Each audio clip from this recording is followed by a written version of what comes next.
So I'm going to get started with today's presentation, and it is entitled The Matrix-Trilogie Decoded. What is the Matrix? What are the Matrix movies? The Matrix movies are, yes, science fiction stories, but what they really are allegories. So this term really has to be understood if anyone is not familiar with it. An allegory is a story, poem, or picture that can be interpreted to reveal a hidden or a coded meaning. What we're going to be doing here is decrypting that message. We're going to decode that message and show you what it's really about. What this science fiction trilogy is really about is our world, what's going on in our world. And an allegory typically teaches a moral or a political lesson of some kind. So, the allegory of the Matrix is actually about our world being under complete control. It's about the control system that is already in place in our world that we're already living in. And it's controlled by hidden forces or occult forces. It is an allegory about how this planet is being turned into a prison society, and that we're already really living in that prison society and are largely unaware of that fact. Or at least the bulk of humanity is unaware of that fact. The people in this room are most certainly aware of it. But the good news about the Matrix of the allegory of the Matrix trilogy is that it also shows us the key. It shows us how we can get out of that prison society that has been built up all around us. So, each movie answers a different question. The first movie answers the question, what is the Matrix? When they're talking about, quote-unquote, the Matrix, what is that? What do they mean by that? And that's what the entire first movie gets into. The second movie answers the question, why are we in the Matrix? What are the causal factors that led to this condition? And I would suggest that this is why the second movie is wildly unpopular in comparison to the first movie. For people who can see the control system, at least, and are not resistant to at least seeing the controls in place in our world, they're still very resistant to understanding why that control system is in place and what's perpetuating it. And most unpopular of all is the third film. Because the third film answers the question, how do we get out of the Matrix? And that's the information that people are actually the most resistant to hearing. Because that involves deep internal change in a person's thoughts, emotions, and actions. And that's the thing that they're the most resistant to. So that's why I would suggest the second and third movie did not nearly gain the traction of the first one. So let's start in and take a look at the first movie, which answers the question, what is the Matrix?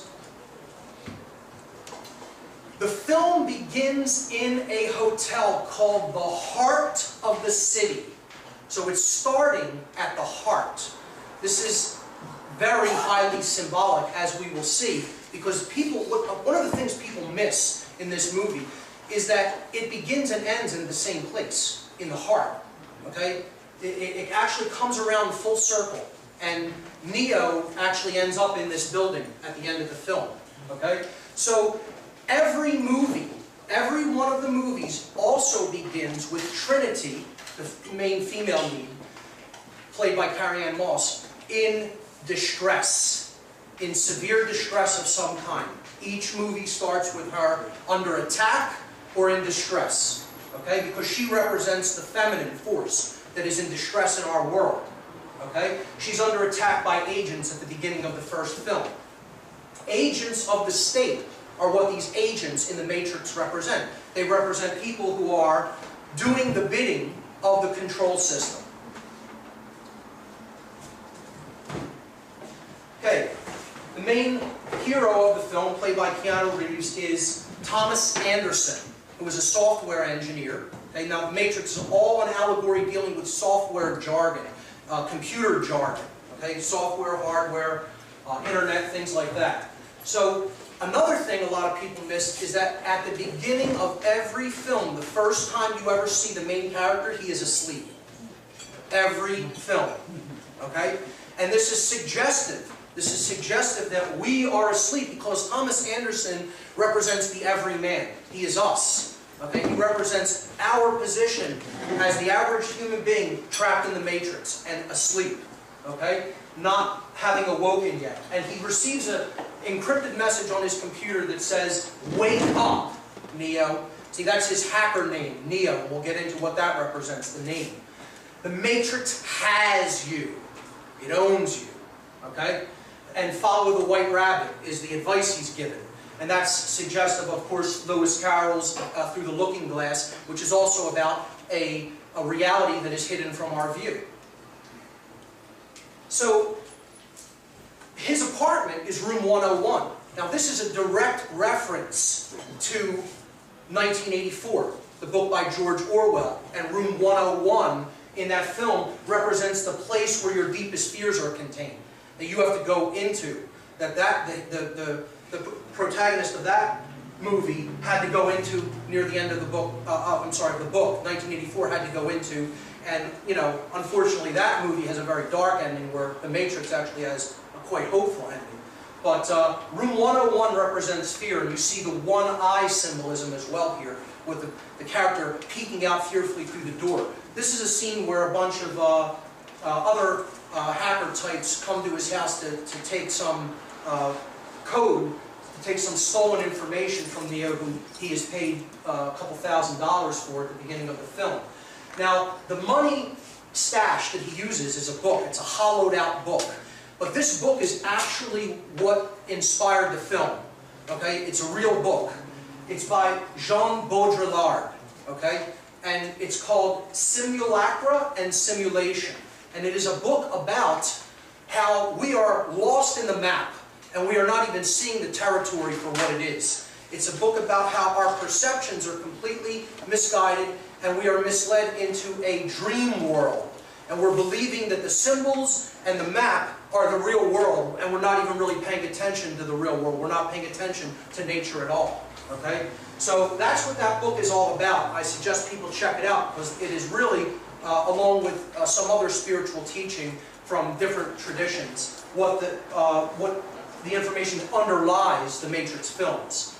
Now, the people who show up to give him the money, one of their girlfriends has this white rabbit on her shoulder. So you see synchronicity, the idea of synchronicity being injected into the film. He was just told, follow the white rabbit, a white rabbit appears. He decides to go along with that, stepping into the stream of synchronicity, and that leads him to a club where he meets Trinity, where Neo, Thomas Anderson, meets Trinity. Now, he never met her before, but he was aware of her reputation. Here's part of the conversation that takes place. Trinity says, I know why you're here, Neo. You're looking for him. I know because I was once looking for the same thing. And when he found me, he told me I wasn't really looking for him. I was looking for an answer. It's the question that drives us mad. It's the question that brought you here. You know the question just as I did. And Neo replies, what is the Matrix? That is the question that we're going to get an answer to. Trinity says, the answer is out there, Neo. It's looking for you, and it will find you if you want it to. So this is suggestive that the desire for truth must be present if we're going to find answers. And the person she's referring to, of course, is Morpheus, who we'll get to in a moment. Well, Morpheus represents the truth teller. He represents the one who is revealing the truth and helping to bring people out of the Matrix. So, the next slide is from Thomas Anderson's place of employment, which is a software company, and his boss, Reinhardt, says to him that he has a problem with authority, because that's what this movie is about. Authority being projected onto us and us believing in it, us accepting the notion that there's such a thing as authority in human form. And he says, I'll read part of the dialogue. He says, you have a problem with authority, Mr. Anderson. You believe that you are special, that somehow the rules don't apply to you. Obviously, you're mistaken. This company is one of the top software companies in the world because every single employee understands that they are part of a whole. So he's emphasizing the concept of collectivism, of giving yourself over to the collective instead of expressing your uniqueness and individuality. And he concludes by saying, thus, if an employee has a problem, the company has a problem. So, agents of the state show up to question Neo, and he doesn't know why they're there. So he's on the phone with Morpheus, and Morpheus says to him, I have been looking for you. I don't know if you're ready to see what I want to show you, suggesting that most people aren't ready. They're resistant. They don't want to see the truth. Okay? He says, but unfortunately, you and I have run out of time. And that's where we're at. We're at the time where it's no longer time to sugarcoat this information. We have to get it out there whether people are ready to hear it or not. So they come for, these agents of the state come for Neo, doesn't know why they want him, and they bring him to a holding center to interrogate him. So they're trying to inject him with fear and, bully him and, basically make him afraid. And one of the strangest scenes in the movie, one of the agents is able to actually make his lips melt together and silence him. And this suggests that what the agents of the state really want is to silence us. They don't want us speaking out. They want us afraid and they want us quiet. Afraid and quiet. And that would be playing into their hands. We have to speak up now more than ever. Also, they bug him. They hold him down and they put an electronic bug in his navel. Okay? And what this is suggested of is they're trying to keep you in fear that they're always listening to you. Oh, I can't post this on Facebook, it's under surveillance. I can't talk about this on the internet, they'll listen to what I'm saying. Well, shed all of that fear. Come out, speak the truth. If you're standing in the truth, nothing's ultimately going to stand in your way. I want the agents of the state to hear what I have to say, because maybe they'll learn something. Alright? So that fear needs to be shed. So he finally meets Morpheus. Again, Morpheus in Greek mythology represents the god of dreams. He is revealing the dream. That's what Morpheus actually means. Okay? And this is a famous meeting between Morpheus, Trinity, and Neo. And Trinity brings them together. Trinity, who represents our emotions, brings our action, which is the will, which is what Neo represents, into alignment with thought, which is what Morpheus represents. So let's take a look at these three characters and what they really represent allegorically.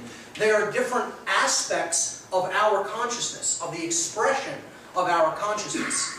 And Neo represents, well, I'll start with Morpheus. Our consciousness, the expression of our consciousness, is composed of three modalities or dynamics: our thoughts, our emotions, and our actions. These are the three ways we express our consciousness. Morpheus represents the mind. He is the thoughts aspect of consciousness. So he is the mind. He is our intelligence. When we use the mind, we're gaining knowledge. We're making a connection with truth. That's what Morpheus represents. That which is going to show us the truth. Okay? Trinity is the spirit. She is the sacred feminine, the heart, our compassion, love energy. That's what she represents. And again, she acts as the bridge between the two. The heart is the bridge between our mind and our will. The heart is the center. Our actions is represented by Neo. He is the will. He represents courage. He represents the exercise of conscience, doing that which we know to be right. And he represents our desire for freedom, for true freedom. Okay? So he is the will.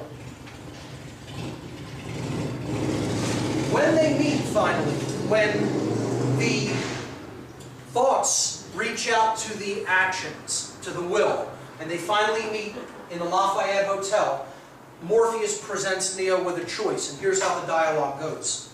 Morpheus says, "You're here because you know something. What you know you can't explain, but you feel it. You felt it your entire life. That there is something wrong with the world.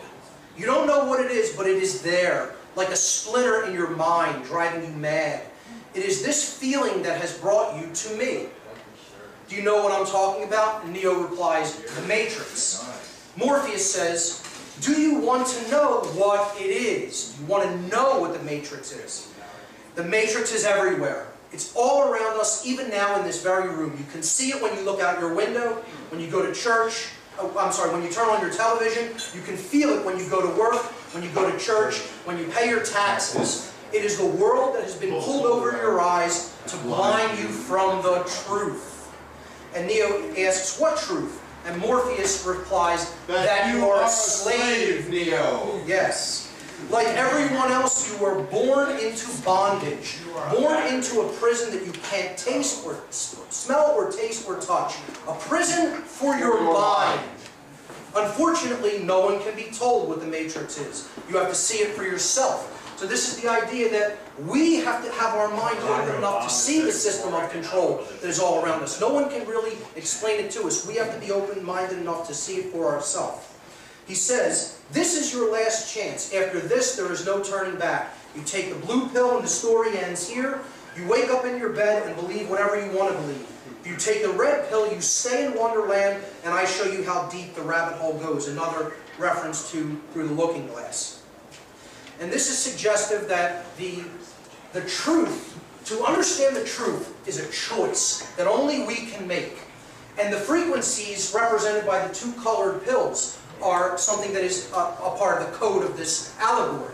See, blue frequencies are about passing. It's about passive energy, okay? And that means if you don't want the truth, you would be shifting toward the blue frequency field.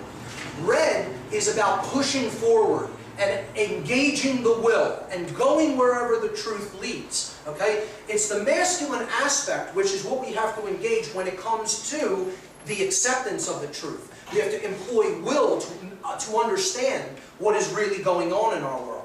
So that's why he has to take the red pill and not take the blue pill. He has to accept the truth and move forward with it, to go where it leads as opposed to pass on. That's what that represents. Okay, so of course the main character, our hero, Neo, takes the red pill. Before he takes the red pill, Morpheus finally says, remember, all I'm offering is the truth, suggesting that it is not going to be a pleasant experience, because understanding the truth isn't a pleasant experience. Okay? Now the movie starts moving very fast from the point where he takes the red pill. And after he takes it, the regular world around him dissolves, it goes away. Okay? And he wakes up in a horror-filled world. And that's what learning the truth is like. All of your illusions that you previously believed are falling away, and now you're waking up to the horror of our reality. Okay? He wakes up in a pod of like gelatinous goo, connected with all kinds of tubes and machines all in his flesh. And this is about that the system has its hooks in us. It has its hooks in every part of us. And we need to shed those hooks. We need to purge ourselves of them. Okay? And when he looks around, for as far as the eye can see in every direction, there's human beings in these pods. Still completely unconscious and in this total machine system that's feeding off of their energy. Okay? When he looks down, it's as far as the eye can see, like a gigantic tower. You can't even see the bottom. You can't even see the top. It seemingly extends forever. And this is the horror of our situation, that we live in a world of people who are still connected to no aspect of reality whatsoever. They still completely engage in, accept and believe the illusion that is projected at them by the mainstream media, the government, religion, etc. People are not in connection with truth, they're in connection with fantasy land. And they are all around us for as far as the eye can see. That is our actual situation. So the characters who are on Morpheus' ship finally rescue Neo. He gets ejected out a waste shaft, and he's picked up and he is brought on board the hovercraft of Morpheus and the other characters. The hovercraft is called the Nebuchadnezzar, and they bring him on board this hovercraft, and he's a wreck. They have to rebuild his muscles because he's never actually really moved his own muscles. He's lived in this pod. He's been grown like a plant instead of lived his life like a human being. in a pod his whole life, so his muscles have atrophied. This represents the weakness that we're in when we first start waking up, when we first start coming out of illusion. Okay? That we have to build ourselves back up, because it's like, you know, throwing someone a weight whose muscles have atrophied. They're not going to be able to catch it. They're not going to be strong. You know, when they're first, you know, starting to use their muscles, you know, they're just, you know, getting their legs under them. So it has to be taken slow in a stepwise progression to give people information when they're first coming out of the Matrix. So he asked the question at one point when they're doing this work on his body, why do my eyes hurt? And Morpheus answers, because you've never used them before. So he's telling him, you've never seen the world for what it really is. You've never really opened your eyes. You've never really used your own eyes. You know, you've been buying into the illusions all around you, and you've never seen the world as it really is for yourself. Okay? So that's what that part represents. So Morpheus explains to him that they're on a hovercraft, and they have computer technology there that allows them to jack into the Matrix and broadcast a pirate signal, which allows them to project their consciousness into the machine's programming. We'll understand what that is as we get into the story of what happened on the Earth in the movie. Okay? But basically, these are the machines that they jack into the Matrix through. And here you see them, he's putting Neo into one of these machines, and he's going to show him one of their programs that they call the construct, which is their loading and training program. Okay? So this is the construct that he takes him into, and they can project any kind of scenario that they want for training or learning purposes. And it's, you know, it makes the mind experience this as if it were real, but they're actually in a computer-generated reality. So Morpheus says, when Neo is surprised and he says, this isn't real, Morpheus replies and he says, what is real? If you're talking about what you can feel, smell, taste, and see, then real is simply electrical signals interpreted by your brain. This is the world that you know now. The world as it was at the end of the 20th century. It exists now only as part of a neural interactive simulation that we call the Matrix. You have been living in a dream world, Neo. So in other words, the reality that he thinks is present is gone. The machines have taken over the world. Okay? And the Matrix, his former life as a software engineer, was all a projection by the machine. It wasn't the real world. The machines were projecting that reality for him to stay alive and keep engaging his mind so that they could be fed energy through that mental energy and physical energy of the body, of the person in the pod. Okay? And this is the world as it really is. It's devastated. And this is suggested that our world is devastated. Our world is completely devastated. Truth is devastated. Nature is devastated. Okay? Ourselves are devastated. We are destroyed as a people. And there's just a wasteland. And, you know, the machines basically are running the show. And what that suggests is machine consciousness is running the show. So humans are no longer born as he describes it. They are now grown in these pods. And these are harvesting machines. These big, huge octopus-like creatures are harvesting human beings that are all in each one of these little pods. And this is how they live from their birth. They're in these machines and they feed the system. They actually give their energy to the system. This is about us feeding the system through our compliance with it. So Morpheus says that the AI that took over the world was a singular consciousness that spawned an entire race of machines. He refers to it as a consciousness. Again, it's machine consciousness. It is intellect with it completely divorced from any wisdom. It is intellect completely divorced from any true care or heart or compassion. That's the machine world. The world of I don't care as long as I get mine. That's the matrix that we're living in. That's the consciousness that fuels that system of control. Okay? So, he says, the machines have found all the energy they will ever need, meaning human beings. They eat us, they feed on us. He says there are fields, endless fields, where human beings are no longer born, they are grown. For the longest time, I wouldn't believe it myself. And then I saw the fields with my own eyes. Standing there facing the pure, horrifying precision of it all, I came to realize the obviousness of the truth. And here's where we get the answer to the question of the first movie. Morpheus answers the question himself. He says, what is the Matrix? Control. Control is what the Matrix is. And the system that we're living in is all about control. A police state society.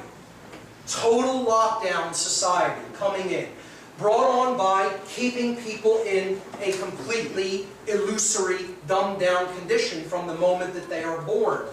And that's what the machine consciousness is all about, and keeping people in a completely asleep condition from the moment that we're born is like.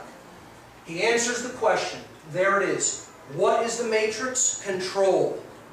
The Matrix is a dream world built to keep us under control in order to change a human being into this. And he holds up a battery.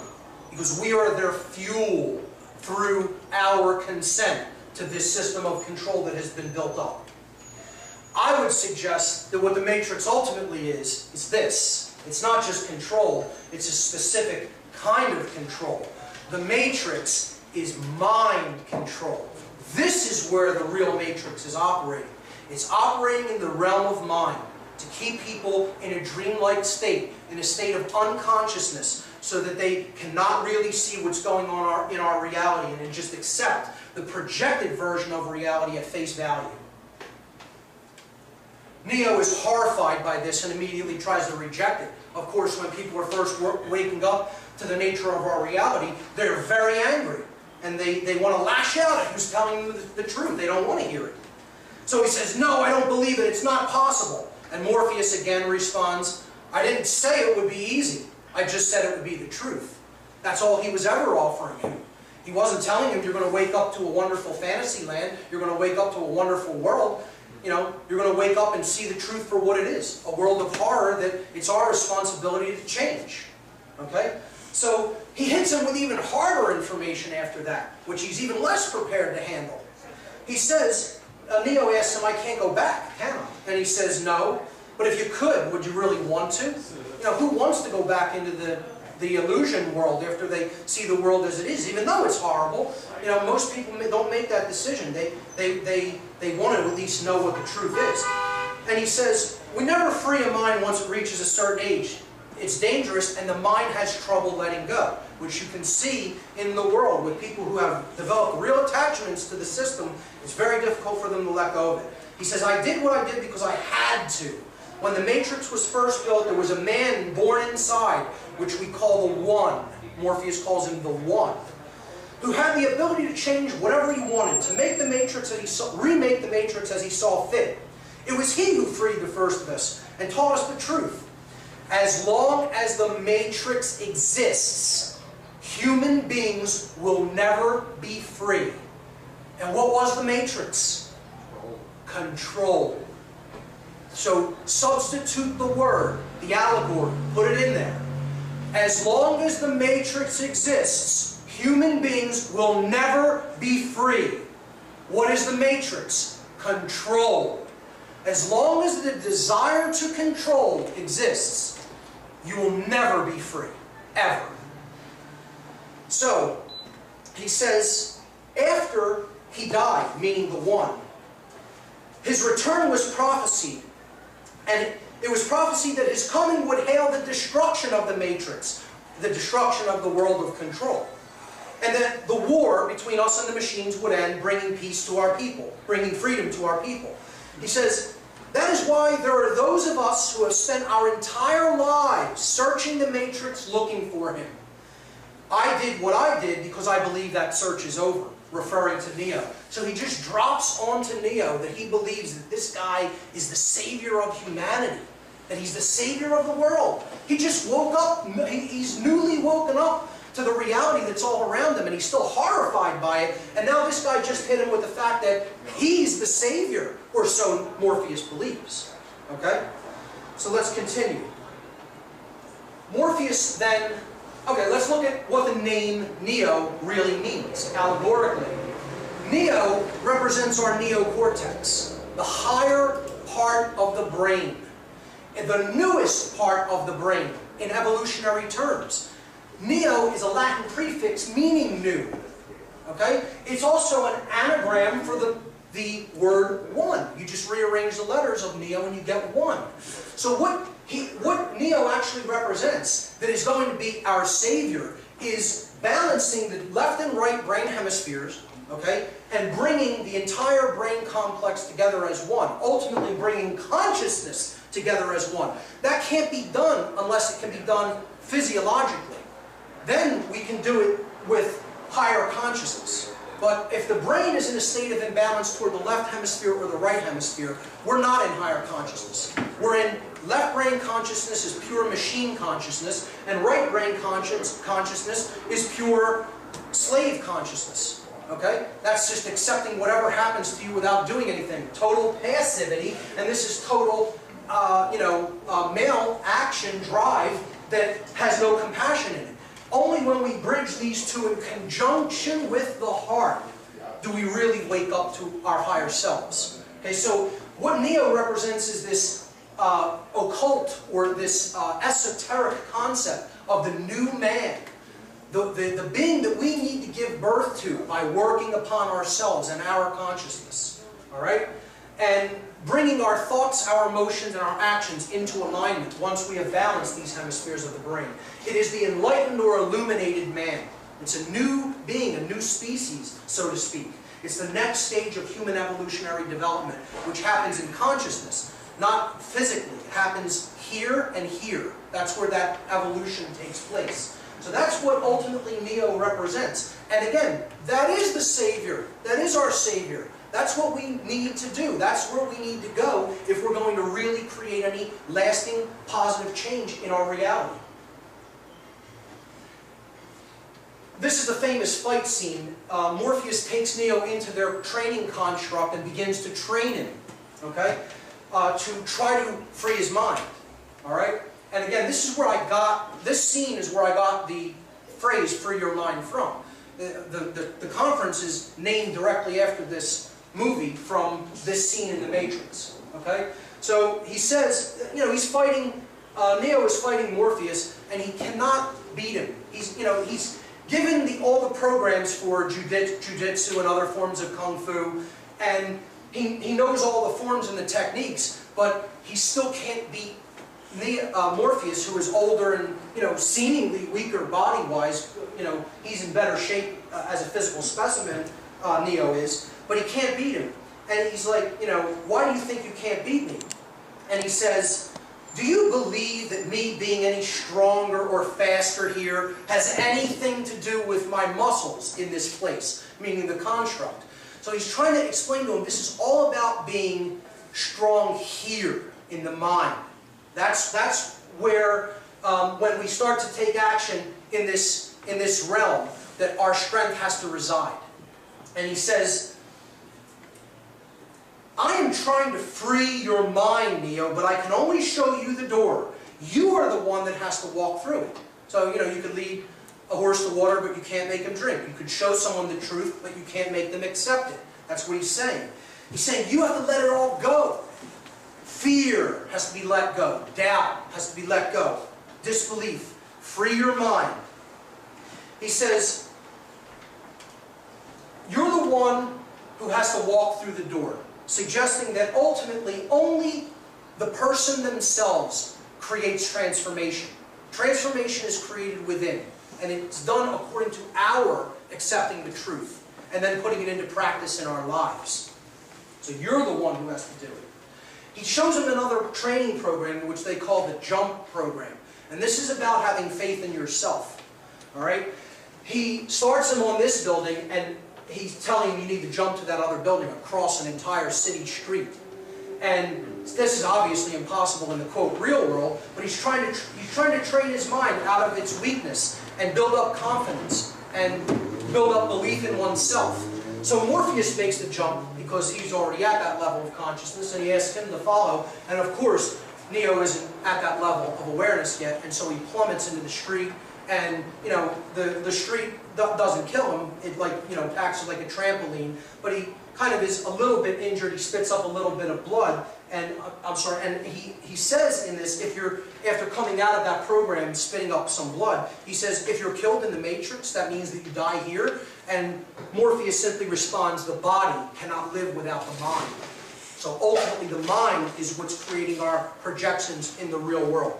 So, continuing, he then shows him another training program that is all about the agents of the system and how they're really all around us. And the agents can be anybody within the system, because the system is what people are attached to. Okay? So they're not willing to follow the truth. They're not willing to do the right thing. They're going to do whatever the system commands them to do. So anybody's a potential agent of the control system. Morpheus says the Matrix is a system. That system is our enemy. When you're inside, what do you see? Businessmen, teachers, lawyers, carpenters. The very minds of the people we're trying to save. But until we do, these people are still part of that system, and that makes them our enemy. You have to understand that most of these people are not ready to be unplugged. Many of them are so inured, they are so hopelessly dependent on the system that they will fight to protect it. They will fight to protect their enslavers. They don't want to be free because they've never even understood what the concept of freedom is, let alone practiced it or lived it in their lives. They love being under control. They love being dominated. They love being enslaved. And they want it to stay that way, because it staying that way means ultimately they have no true personal responsibility, the thing that they're really trying to duck more than anything else. So he's trying to explain to them, these people basically love it the way that it is. And many of them aren't ready to see the truth and be unplugged from the mind control system. So he says, were you listening to me, Neo, or were you looking at the woman in the red dress? This is a clear reference to the occult concept of the Scarlet Woman, and it represents the base desires. It represents staying in ego consciousness, being distracted, having your work put to the back burner due to distractions, things like that. And he explains to him, he tells him, look again, and when Neo turns around to look for the woman in the red dress, it's an agent holding a gun to his head. Okay? So what he's trying to tell him is that agents of the system can be anybody. They can infiltrate anywhere. And he says, this is a training program that's designed to teach you one thing. If you're not one of us, you're one of them. Anyone that we have not unplugged is potentially an agent. Sooner or later, someone is going to have to fight them. Every single man or woman who has ever stood their ground, everyone who has fought an agent has died. But where they have failed, you will succeed, because their strength and their speed are still based in a world that is built on rules. Because of that, they will never be as strong or as fast as you can be. And Neo says to him, what are you trying to tell me? That I can dodge bullets? And Neo says, no. I'm trying to tell you that when you're ready, you won't have to. That this will not have to come to a hot revolution if we can do it in consciousness. If we get to a level of consciousness where we stop holding on to our attachments to this control system, we won't have to do this with a war. We will be able to do it by stepping away from the control system and letting it fall, by refusing to comply, by stopping giving our energy to it, to perpetuate it through our own energy. That's the real solution. And not a single bullet would have to be fired if we can get it done that way. And that's what all of my work is about. 100% of my work is to try to avert that hot revolutionary potential. I don't want to see it come to that. I'll be ready if it does come to that, guaranteed. But that's not what I really want to see happen. Otherwise, if I did want to see that happen, I would shut my mouth and never say a word. All of my work is to try to avert that. All of it. Okay? So, the next scene is about Cypher. He's one of the crew on the Nebuchadnezzar, Morpheus' ship. And he is hardly upset by what he has learned in the real world. He hates being unplugged from the Matrix and wants to go back in. He wants to go back asleep. He wants to just live out his life and just feed his base, ego-driven desires, and not pay attention to the truth, and not try to change because he doesn't have the will to do it. He doesn't have the will, the sustained effort and will to continue to press forward. So his question is, why, oh why, didn't I take the blue pill? You know, I woke up to this world of shit, basically. And I hate it, and I don't want to be a part of it anymore. I want to go back to sleep. All right? So his concept is ignorance is bliss, and he makes a deal with the machines that if he gives up Morpheus, if he betrays Morpheus and gives him up to the machines so they can get the codes that they need to attack the last human city of Zion, which we'll talk about later, that his body will then be actually physically reinserted into the Matrix, will be found in the real world and physically reinserted into the Matrix, and he's doing this for a deal that he'll be made someone important and rich, like an actor. We'll take questions afterward. So he's going to betray the crew, okay? And one of the next scenes is the heroes go into the Matrix because Morpheus is taking Neo to see another character known as the Oracle. We'll get to what she represents. She's basically one who makes prophecy about what's going to happen in the future. And in the waiting room to see the Oracle character, he encounters this little boy who we don't know his name. He's just referred to as the boy with the spoon, or Spoon Boy. Okay? And he's bending these spoons with his mind into knots in the Matrix. Because he's woken up. He knows this isn't real. It's a computer projected reality. And he could just, it's mind over matter. It's the will over the physical world. Okay? Reshaping it as he sees fit. And he's trying to teach Neo to do it. And Neo's having a problem with it. And he says, do not, the Spoon Boy says to Neo, do not try to bend the spoon. That's impossible. Instead, only try to realize the truth. And Neo says, what truth? And the Spoon Boy replies, that there is no spoon. Meaning, you know that this is in the Matrix. It's in the world of illusion. Exercise your will over it and change it. Okay? And he says, there is no spoon. He says, only then will you see that it is not the spoon that bends. It is only yourself that bends. Okay? So he's saying, you have to change in here. And in here, if you want to see change reflected in the external reality. It has to happen from within first. Neo finally meets the Oracle character, represented by this black woman, and she is about prophecy, she is about the intuition, and she is about knowing the self. That's what this character represents. She's the deep innermost recesses of the subconscious mind. Okay? And she tells Neo that he should look at the sign behind the door. Behind her door when you walk into the temple of the Oracle. This is a clear reference to the Delphic Oracle in Greece, which was the center of the Hermetic mystery traditions in the ancient world. And this is the main saying, here you see it in Latin, temet nosce. In Greek, I don't know what the inscription was off the top of my head, but basically what that means is know thyself. And in the Hermetic tradition, they said, know thyself, and only through knowing thyself will you know the universe and the gods. Okay? So, this is the ultimate command of all mystery tradition teachings. If you don't know the self, you're doomed. If you know the self, then you can create wondrous change in the world. And that's the problem. We don't know ourselves. We've forgotten who we are. And we don't understand how consciousness works to create the reality that we're witnessing and that we're experiencing.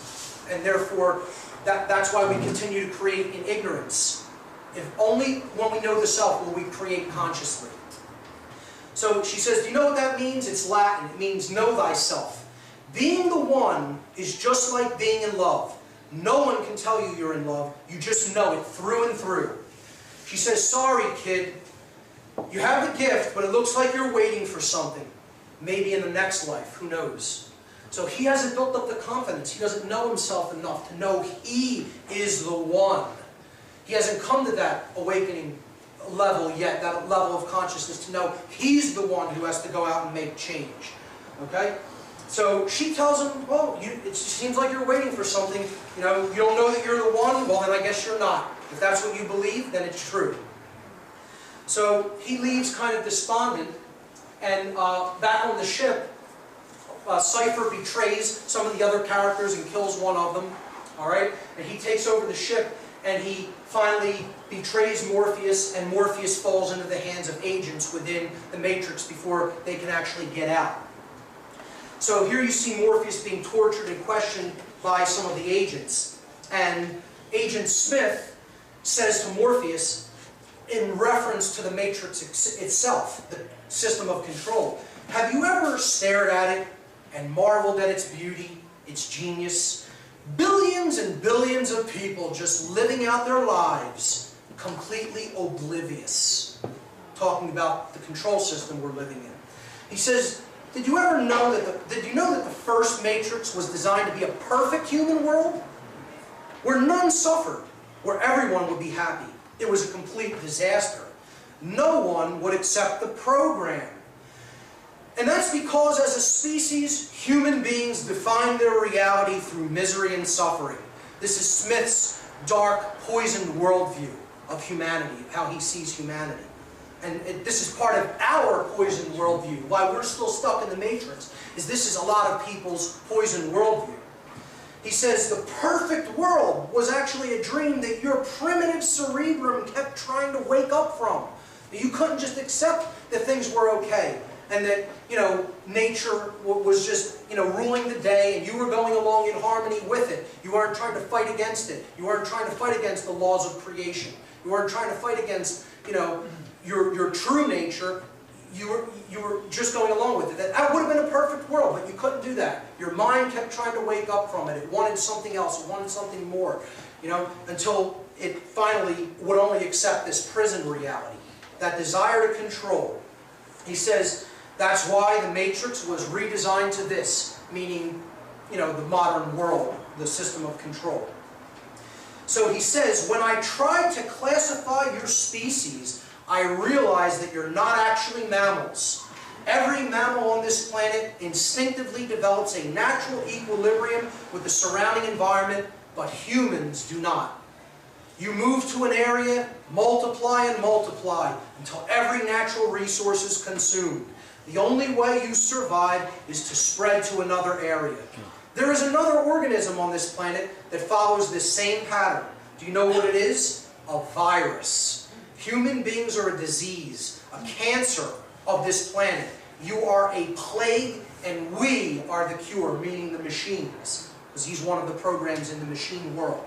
So that's his worldview, and that is the dominator's worldview. That is really what they think. That's how they think. And unfortunately, they have given us, they have infected our minds with that worldview, and many of us think that same way. We're not a virus. If we continue to think that we are, we're falling right into their game, into their hands, and believing in their worldview, which is ultimately going to lead us right into their continued control. So he's trying to break Morpheus' spirit. He's trying to break his mind. So Neo and Trinity go back into the Matrix to lead a rescue attempt of Morpheus.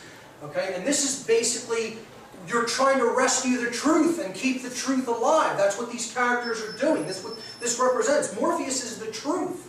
They're trying to rescue, to save the truth from being exterminated, from being broken. Okay? And there's another theme in the movie of going up. We'll return to this later. Going up to a higher level is the solution. They have to take an elevator shaft and they have to take it via an act of faith, via a cable. They have to cut the elevator away from the cable and ride the cable all the way up to the top floor. This is an act of faith that the truth will lead you where you need to go, up to a higher level of awareness. Finally, they rescue Morpheus with a helicopter and a Gatling gun. And the last effort to save Morpheus is a leap. It's a leap of faith. It's using all of the will and suspending yourself, okay? Completely extending yourself to come into harmony with truth. That's what this scene represents. After they save him, Morpheus says, I knew you could do it. I believed in you. He says, sooner or later, you're going to have to realize, just as I realized, that there is a difference between knowing the path and walking the path. That's a powerful, that's a Buddhist philosophy. that there's the path and knowing it. And that's intellectually and, in an intelligence perspective, understanding what is real and understanding what is right. But then there's a big difference because then you have to engage that in the physical reality by using your will to put that knowledge into action. And that's what real wisdom is. And that's what Morpheus is saying to Neo after that scene. There's a difference between knowing the path and walking the path. After this, Neo finally starts to get some courage and resolve. And he's starting to build up confidence in himself. And he's the first person who will not run. He will face the control system head on and take on the agents of the state in the form of Smith. Trinity is looking at this from outside of the Matrix, horrified, saying, "My God, what is he doing?" And Morpheus' response is, he's beginning to believe. He's beginning to believe. Because he's beginning to believe in himself. That he is an agent for change. And he is representing and fighting for and championing the truth. And he's willing to defend that truth against the control system. Okay? So, he is shot in the same room where the movie begins. People miss this part here. Okay? It's the heart of the city hotel. Watch it again, you'll see it. In room 303, which is where Trinity was under assault at the very beginning of the movie. So we've come full circle. Now, that number is very significant in Masonic terms, because 33 is the level or the degree of illuminated masonry. Okay, the 33rd degree. Because it's the degree of temperature when water begins to melt. It's frozen as a block of ice, meaning we are encased in ice. Our heart is not actually, we are not warm, or we have not thawed our negative emotions. Our care is not really flowing.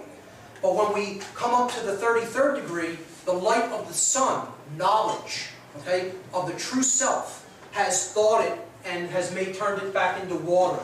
Okay, so that's what 33 represents there. And I guarantee you that is no accident. He is shot and dies in the Matrix, in the world of illusion. Because the 33rd level in Freemasonry is also about death and rebirth.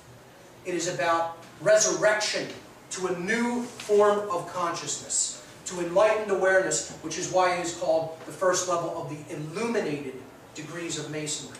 Okay? So that's what this part of it is. He is shot and killed, and he is now dead to the world of illusion. But now, this next scene, he is revived. He is resurrected and brought back to life by Trinity in an act of love. She kisses him and brings him back to life. This is representative that only true care and compassion can finally resurrect right action. That's it. She represents the sacred feminine energy of true care and compassion and love energy. And that's the only thing that can ultimately resurrect right action in the world, which is what Neo represents, our will. When he comes back to life, it is the most significant, it's probably the most important part of the entire film. Because he says one word when he stands up, after coming back from the dead. Okay, he says one word, and that word is no. No is the word that Neo speaks when he comes back to life. And this is suggestive that only when we begin to say no to the control system are we ever really going to really be reborn and really come back to life as a species. The agents of the system fire their guns at him, and he can now stop the bullets just by projecting his consciousness. And this is representative of, again, if we come up to that level of consciousness and say no, no bullets will have to be fired, ultimately. We'll be able to stop that eventuality, that negative future.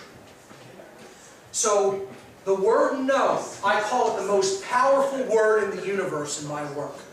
The concept of apophasis, A-P-O-P-H-A-S-I-S. Apophasis means to say no. It means to not speak, or to not acknowledge, or give energy into the system. It is withdrawal. Withdrawal from what is wrong. And in withdrawing from what is wrong, we're ultimately doing what is right. So that's the most powerful energy, the lost word it is called. And that's what we need to step into, that form of consciousness. When he wakes up, he can see the code of the matrix. He can see it for what it really is. He has new sight. He has new eyes. He is now really realizing the truth. And he can seemingly fight the control system now with a hand behind his back.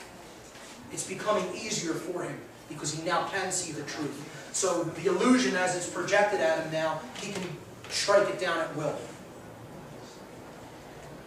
He actually lunges himself forward and projects himself like a missile at the center of Smith's being, the agent. And he goes into his body, and he blows him apart from the inside in a hail and a shower of light and green energy, which again represents care and love. And this is suggestive of, we need to get into the heart of the people who are actually still giving themselves over to this control system, the agents. We have to reach them ultimately, to change them, help to change them from the inside through care. And then we won't have to, like I said, have a hot revolution. A single bullet wouldn't have to be fired if enough people get to that level of consciousness and are willing to do that work. Therein lies the problem, that there doesn't seem to be enough people at that level of consciousness and who are also willing to engage that work. I keep telling people on my show, we are not going to change this reality unless we can reach the people who are still willing to give over their mind and body to this system of control. You have to change their mind. Actually has to be changed. And people need to be willing to do that work of influence and that work of reaching out to those people. Otherwise, forget it. It isn't going to happen. We're going to see a very dark and painful future if more of us don't wake up to that level and become willing to do that work. So, the movie ends with the phrase system failure, the control system coming down, the hope of it coming down anyway. And Neo says, I know that you're afraid. He's talking to the agents inside the Matrix now. I know you're afraid. You're afraid of us. You're afraid of change. I'm going to show all of these people what you don't want them to see. I'm going to show them a world without you. A world without control. Without boundaries. A world where anything is possible. And synchronistically, when he's saying the words, where anything is possible, right after that, when this fades out, it zooms in to the M and the F, male and female, I would suggest. Okay? The masculine and feminine consciousness that is within us being bridged and brought together, and it opens as a doorway into another world. And that is how the first movie ends. Very powerful symbolism. Okay? Let's take a look at the second movie. So, the second movie is about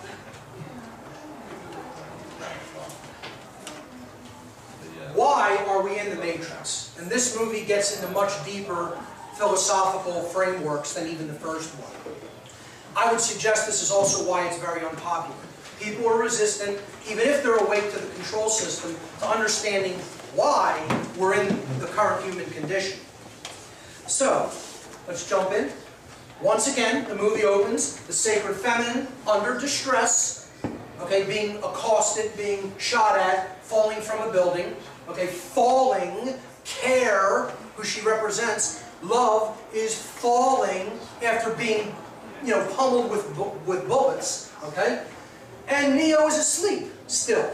This is suggesting that he may see the Matrix, may be able to start working within it, okay, and finding his power, but ultimately he's still asleep.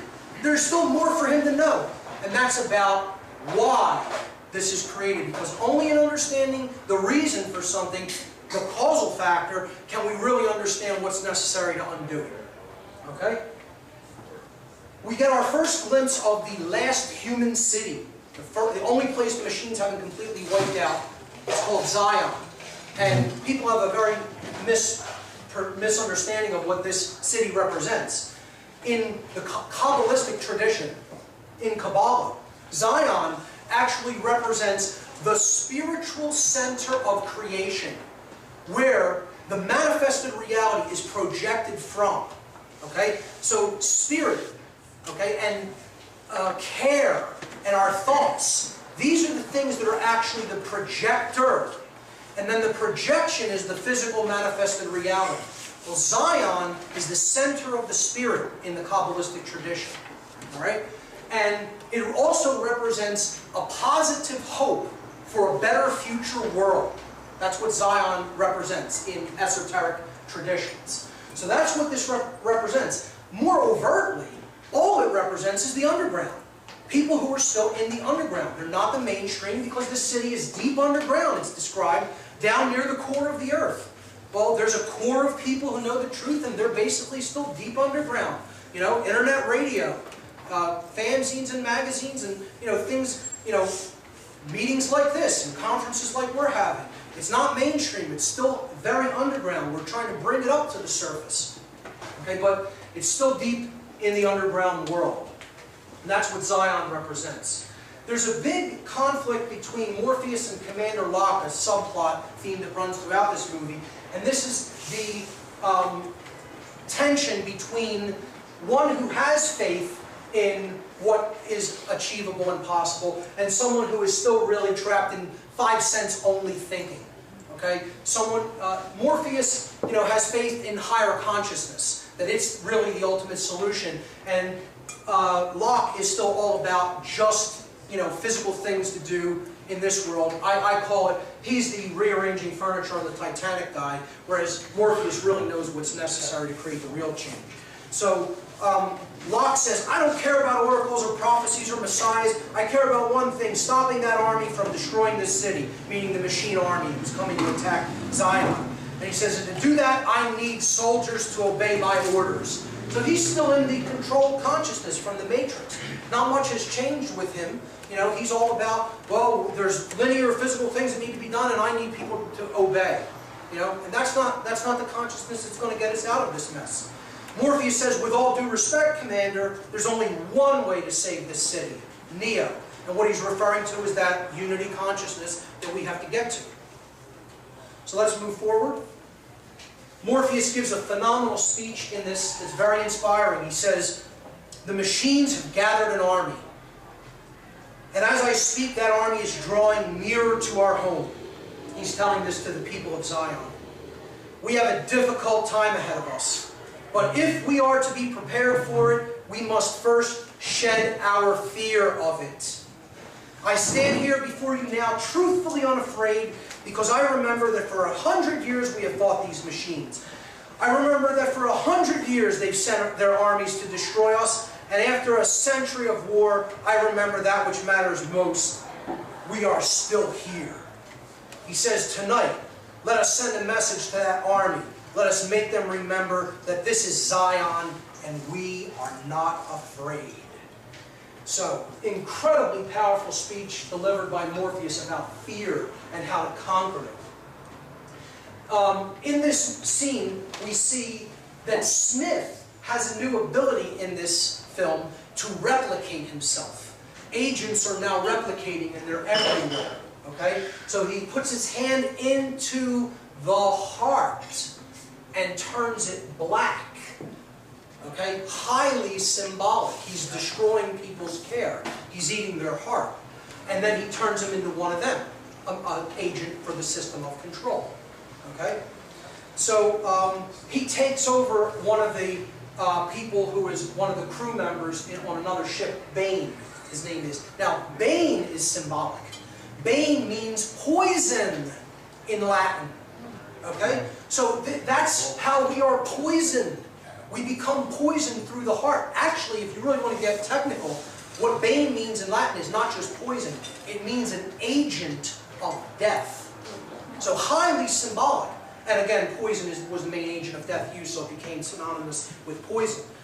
So Bane is actually an agent that leads to death. Okay? So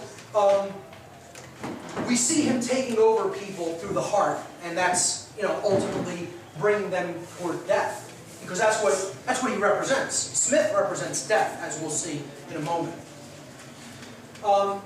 This movie is all about conversations that deal with purpose. Purpose. Okay? He says, this is a scene where Neo is talking to one of the counselors of Zion.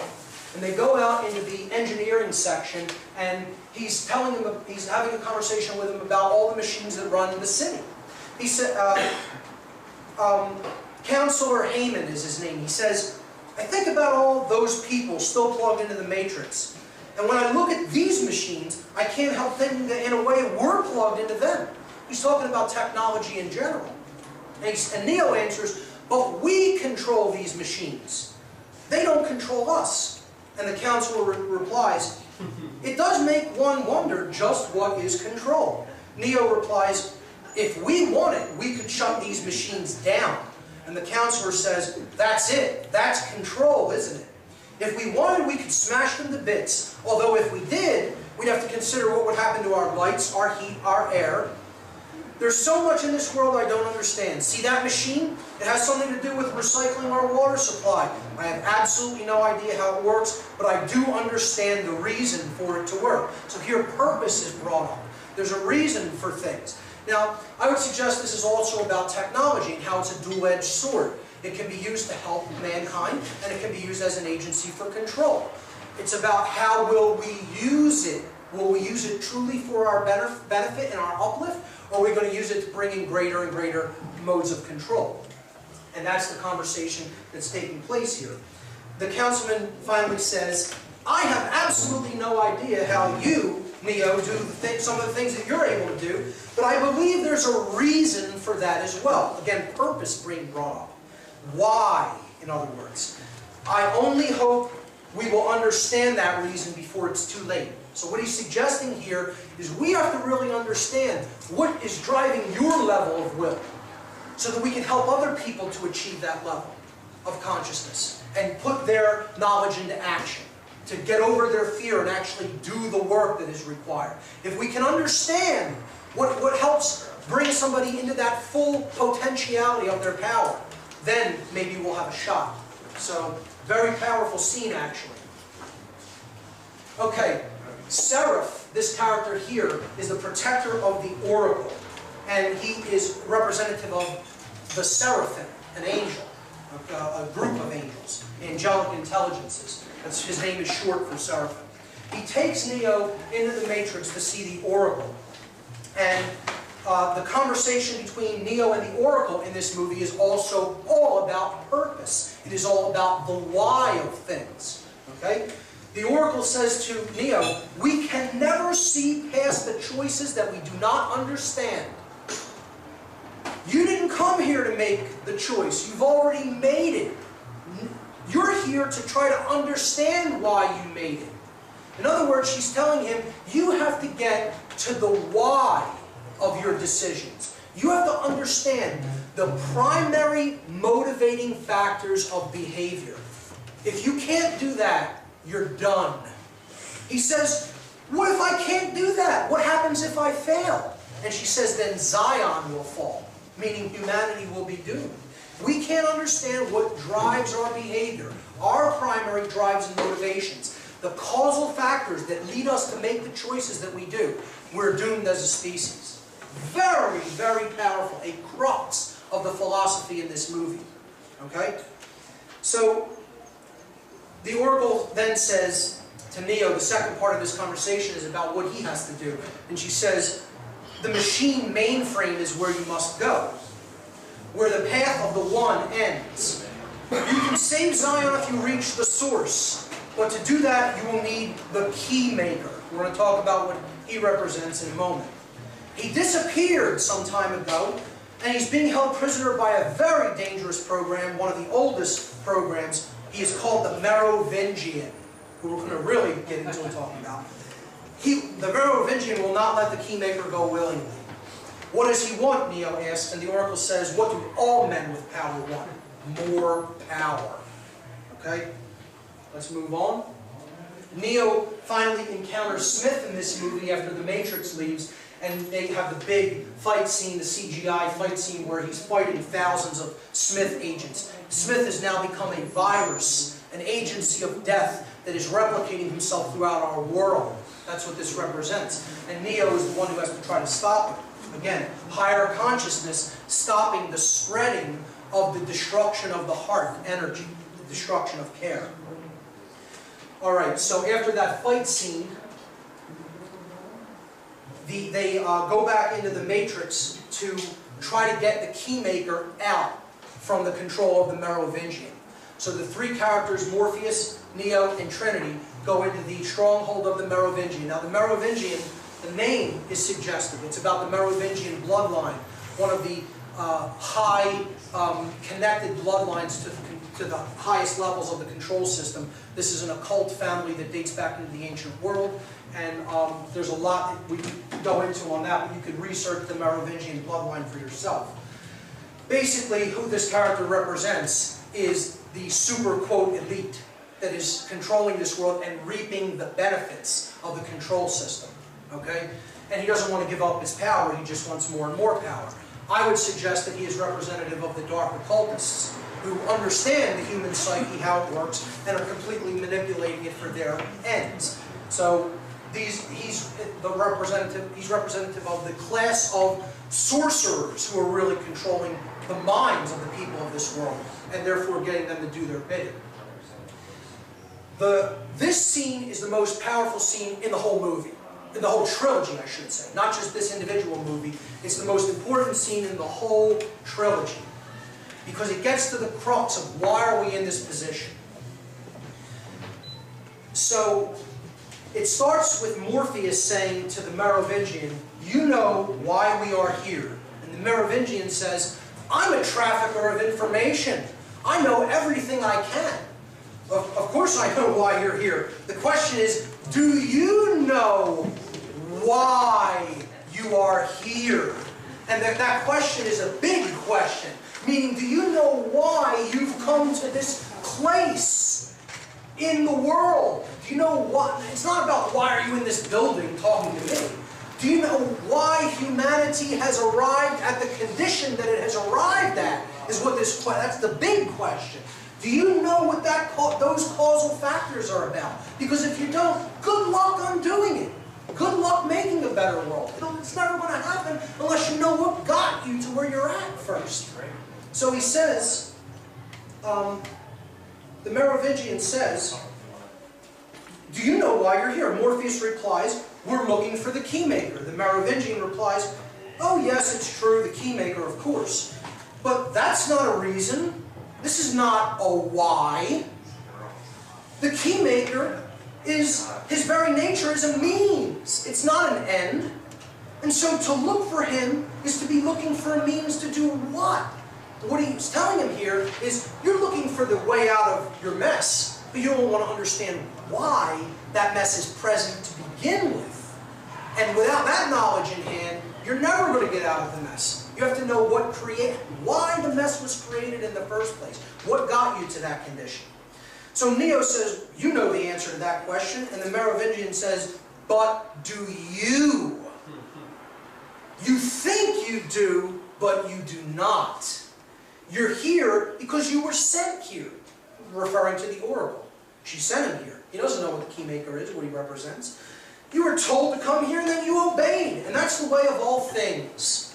Right? He says, you see, there's really only one constant. There's only one universal.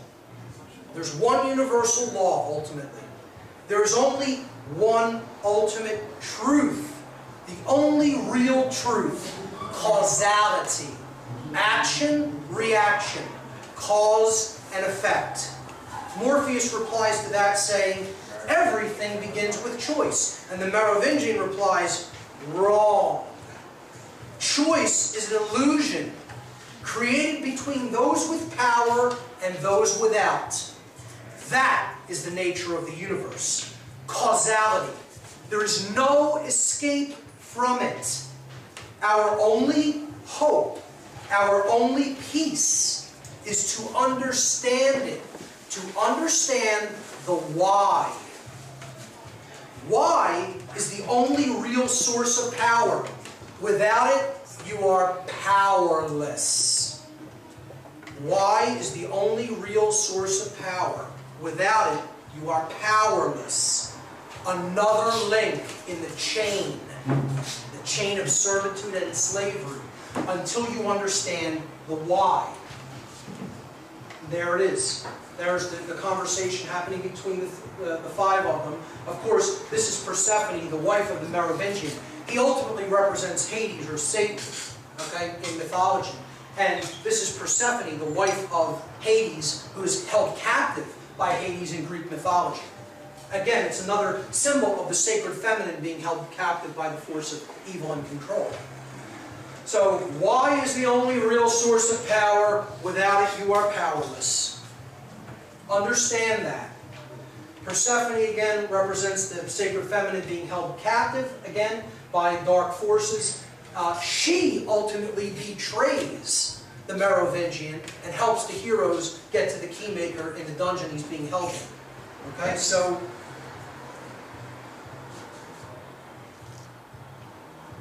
they finally do get the keymaker after a long, drawn-out battle with the Merovingian's henchmen. And that these, again, represent all people who have attachment to the control system, who are willing to just follow along a madman and a person who's evil and just totally driven by control for money, or for status, or for, you know, this notion of themselves as, you know, somebody who is fulfilling a role or a purpose. That's what they think is ultimately important and why they want to do it. They don't know anything else. That's what they know to be their purpose, and so therefore they give themselves totally over to something that really isn't doing anybody any real good in the world. They think that it is, but it isn't. This scene on the highway, where Morpheus has to rescue the keymaker, ultimately represents the importance of defending truth on the information superhighway, the internet.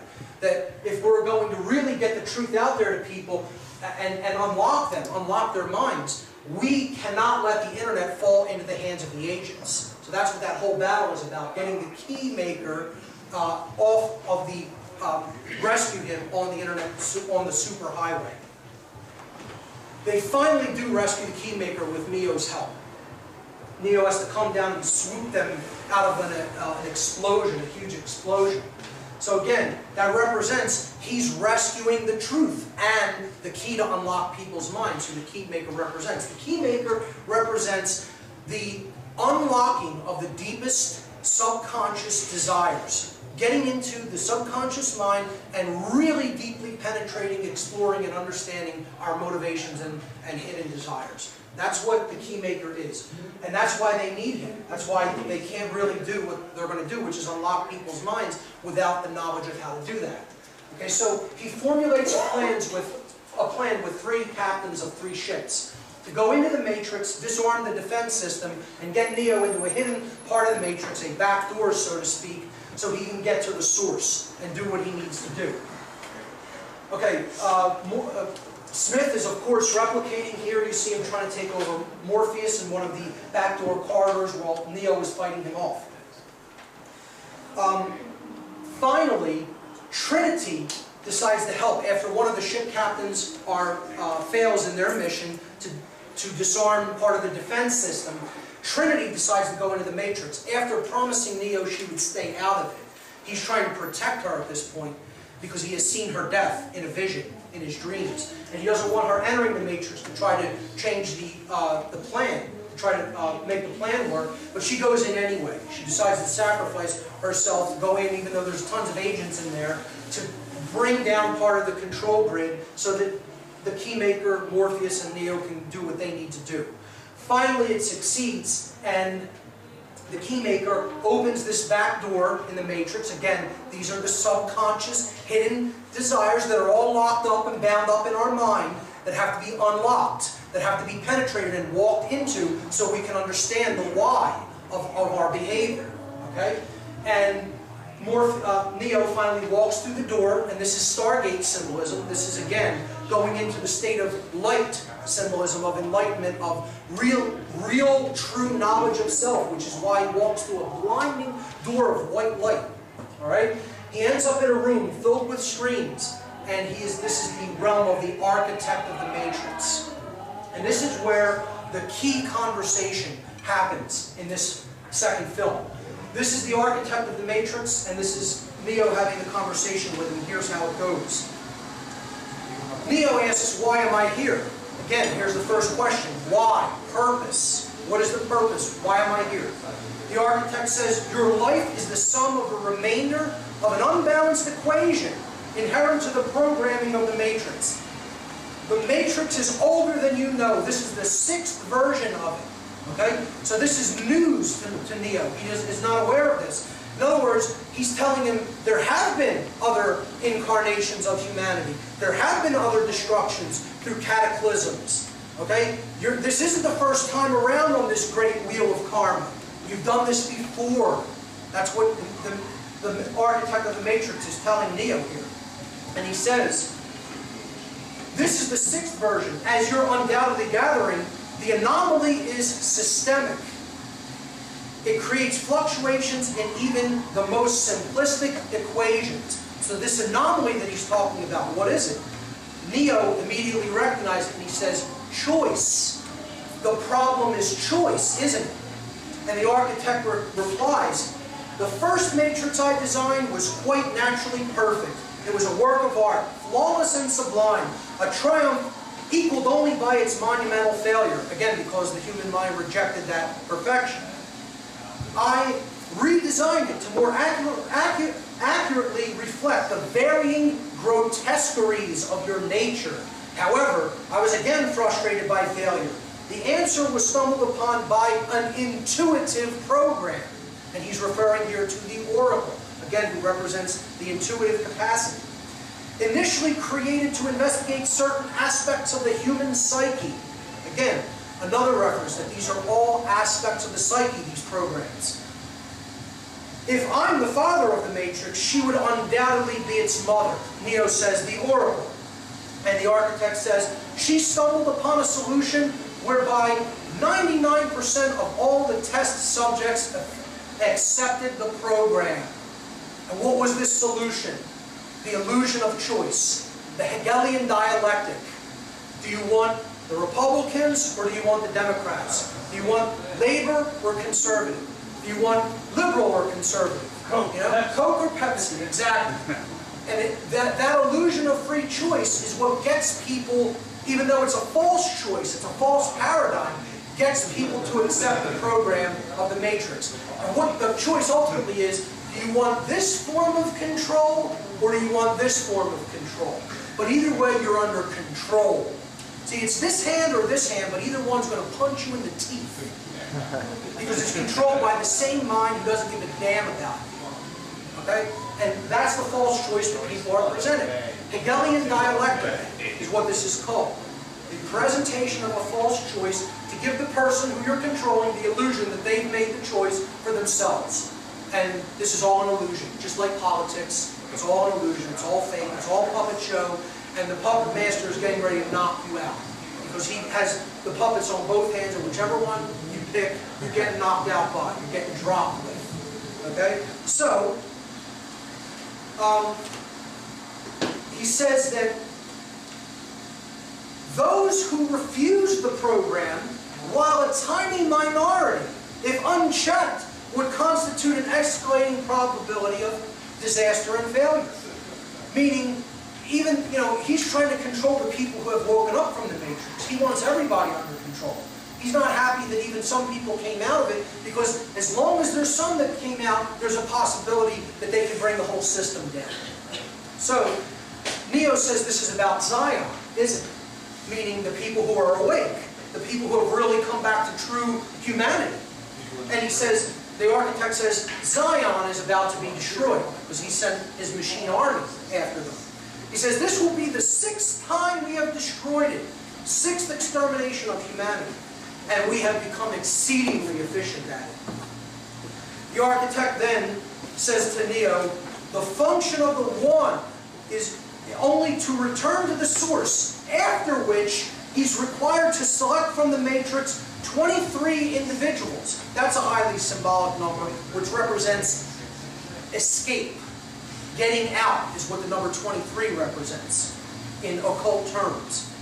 In other words, he got out of the matrix, but he's going to reload it.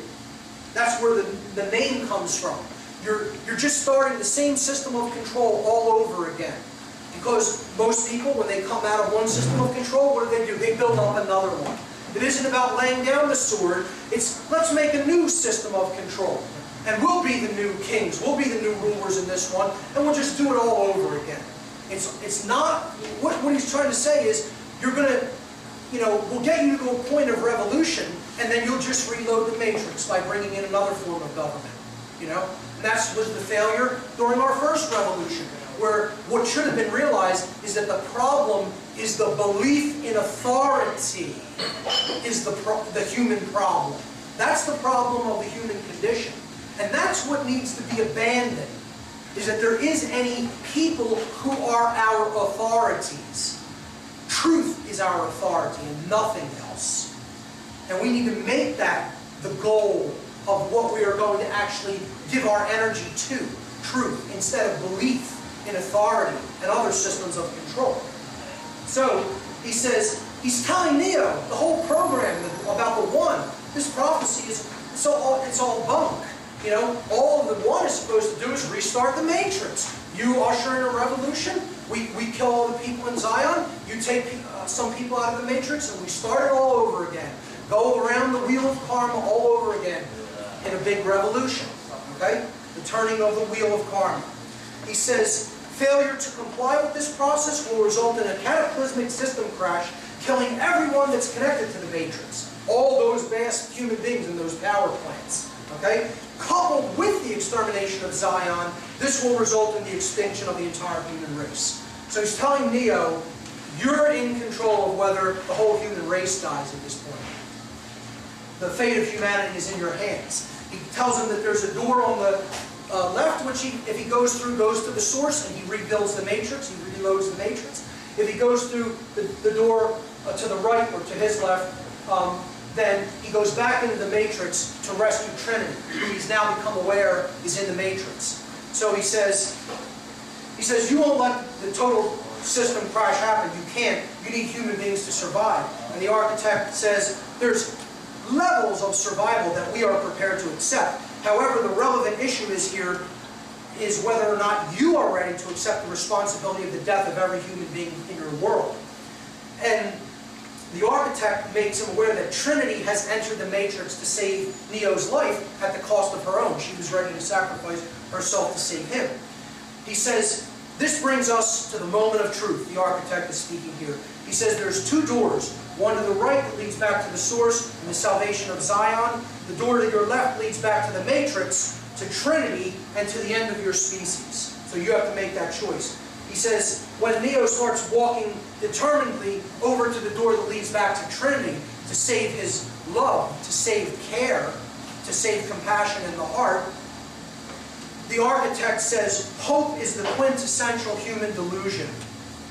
Simultaneously the source of your greatest strength and your greatest weakness. He doesn't want Neo to make that choice because he wants the control system to continue. Ultimately, the only way that the matrix can be brought down is if we rescue care. And that's what this scene represents. Neo makes the right choice. He takes the correct door and he goes back to rescue Trinity, which ultimately represents the heart. Because unless we can resurrect the heart, there's no way out of this system of control. That is basically the second movie. I don't know if I have a slide after that. Yes. Okay, so some action takes place after that. This agent shoots Trinity through the heart. Okay, this is representative that the agents are ultimately killing care. The agents of the system of control in our world are ultimately the ones who are annihilating care in the world. He shoots Trinity right through the middle of the heart. But of course, Neo comes and rescues her before she falls to the street. And he inserts his hand into her heart in the matrix and actually pumps her heart to bring her back to life. And this is representative of we have to actually bring care back to life in our world if we're going to stand a chance. We have to resurrect care by bringing the heart, getting the heart beating again. And notice that that's all, it's done in green energy.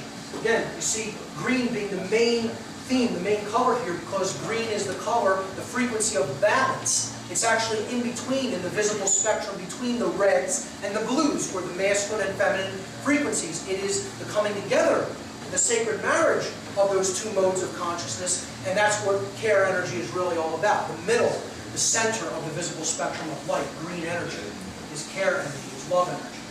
Okay? So on board the Nebuchadnezzar, after Neo comes back out of the Matrix, after rescuing Trinity, he tells Morpheus that the whole thing about the one, the whole prophecy of the one by the Oracle was just another one of the systems of control of the Matrix.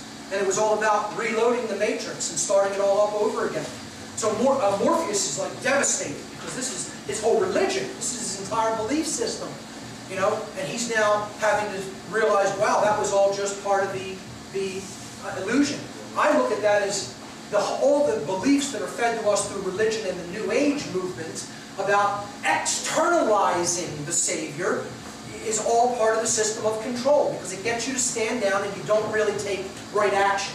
You are looking at like, that's all in someone else's hands. We don't have to do nothing. You know, it's not about good works, it's about belief. Well, that's bunk. It's all about good works. It's all about actually making a change in the real world through an act of your will. And that's what love is all about, and that's what higher consciousness, including Christ consciousness, is all about. The machines finally sent a kamikaze mission to the Nebuchadnezzar to blow up the ship, and they succeed. The heroes just get off board before the Nebuchadnezzar is annihilated by a bomb. One of the machines becomes a bomb. One of the machines turns itself into a bomb, destroys the ship. That leaves them temporarily stranded, but as more machines are coming for them to physically destroy their bodies, Neo now holds up his hand in the real world and stops the machines, short-circuits them, and annihilates them. Now, we're not in the Matrix now, we're in the real world. So he's now has real power in the real world. This is because he has awoken to the true nature of his self, resurrected his care, understands part of the reason why we're in this situation, and now he's in a power to really affect change in the real world. Not just the machine world, not just the Matrix, the world of illusion. He's really making change happen around him, physically now. Okay? That's what that represents. Another ship comes along to rescue them called the Hammer. Very symbolic names. I'm not going to get too deep into them as well, but Nebuchadnezzar, the Hammer. I will talk about one of the ship names in part 3, the Logos, which is a ship that Neo takes into the machine, the heart of the machine city. At the end of the film, this burst of energy coming from Neo puts him into a coma, suggesting that the high level of consciousness that he had to employ to do that, it burned him out. You know, he might not have been ready for it, or he may not have paced himself, and it ultimately put him into a temporary state of being in a coma. So that's how the movie ends, with him being in a coma, and the ship's captains being debriefed on what happened at the first line of defense as the machines were trying to break through the defense lines into the city of Zion.